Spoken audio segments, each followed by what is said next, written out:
Gears of War is one of the most anticipated games of the holiday season. Now, with its exclusivity to Microsoft's Xbox 360, is Gears of War their best chance in the console war? I mean, how does it stack up to everyone's favorite shooter, Halo? Press start, folks, or that shiny little Xbox gem. It's The Loop.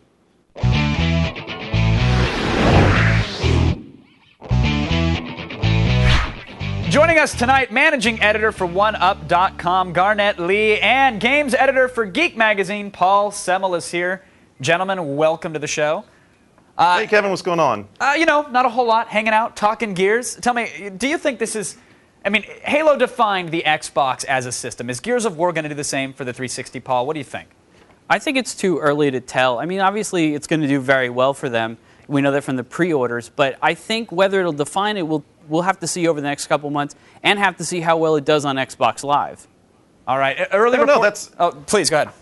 Hey, Paul, that's kind of an easy out, isn't it? I mean, we can easily say, hey, you know what, it's going to take time to figure out. But the initial response that we've seen on the game is it's fantastic. This is a game that people are going to immediately gravitate to and go, oh my God, I can't believe the 360 looks that good, especially when they compare it to PS3. Because this game looks better than anything on PS3 right now. Well, that's true, but you're talking about that's only coming from gamers. The reason Halo became such a big thing is because it crossed over into the mainstream. And now, I think that's going to take a while. Let's talk about these casual gamers and even kids perhaps, or uninformed adult gamers. When they go to a Best Buy and they see Gears of War sitting next to a PlayStation 3, are they going to look at that and say, well, geez, this to me looks like the next generation game? Won't that sell some systems, you think?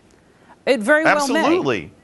I mean, that's the thing. I think that, you're talking about this being sort of the counter-programming to the PlayStation 3 and the Wii, and I think that's exactly what it's going to end up doing, because without it, Microsoft would just be slaughtered this holiday season. All right, I don't know. Come on, slaughtered's really strong. I'm looking at my library the other night. The 360's got a fantastic library of games, even without Gears of War. Right, but it doesn't have the hype that the PlayStation 3 and the Wii is getting right now. Everybody's talking about those. Everyone's asking me about those, and Gears of War. All right, now, Garnett, is this thing, I mean, tell me, is it the next Halo, though, in your opinion? Yes or no?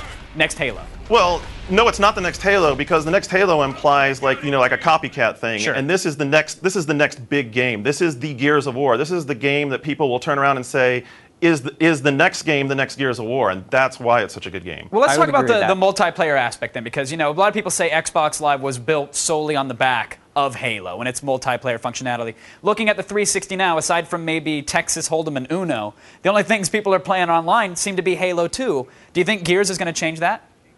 Oh, absolutely. Absolutely. And the thing about the Gears that I really like is the smaller size rooms. I mean, you compare it to, people talk about really large games with a bunch of people. This is a very intimate game. It's 4-on-4, and when you're in there playing with your buddies, it's an intense match. Paul, what are your thoughts there? I agree. I mean, I think it's one of those things where it's a very different kind of game than Halo, and I think that online it's a lot of fun, especially if you're playing with people in the room with you and you get to use the chainsaw.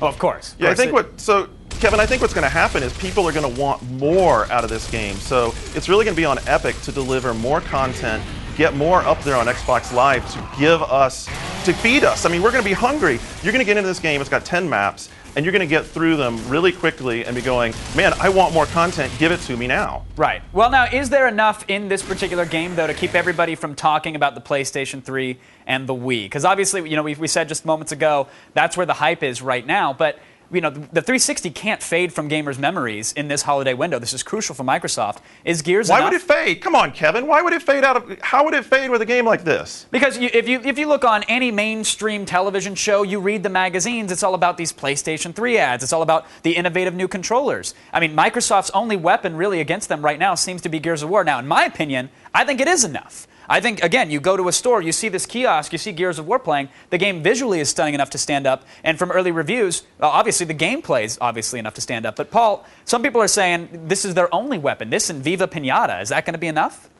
Well, I don't think Viva Pinata is going to do much of anything, really. But it's not the only thing, because there's a lot of other great games, but it is sort of the biggest one, and I think that it's really going to be the one that sort of leads the charge, and bring with it things like Call of Duty 3 and Fear and a bunch of other really good Xbox 360 games that are coming out. All right, Garnett, final question to you, sir. Which title is going to do more, in your opinion, to really define the 360 in the coming years? Is it going to be a Gears of War 2? which I know this is as hypothetical as they get, but Gears of War 2 or a Halo 3, which one do you think will do more to define the system? Well, I think that you really can't discount Halo because of the fact that, like we were talking about, it's gone mainstream. It already has the mythology built. So you already have this attachment to Master Chief, to the Covenant, to what's happening in the storyline. So that's going to be the next big game that people will really point to. Paul, do you think we're going to care about Lieutenant Cole as much as we will about Master Chief? Probably not. He's not really as interesting a guy, but I do think it's as interesting a game. And one of the things I'm seeing already are other games that are using very much the same motif of the, third person over the shoulder look.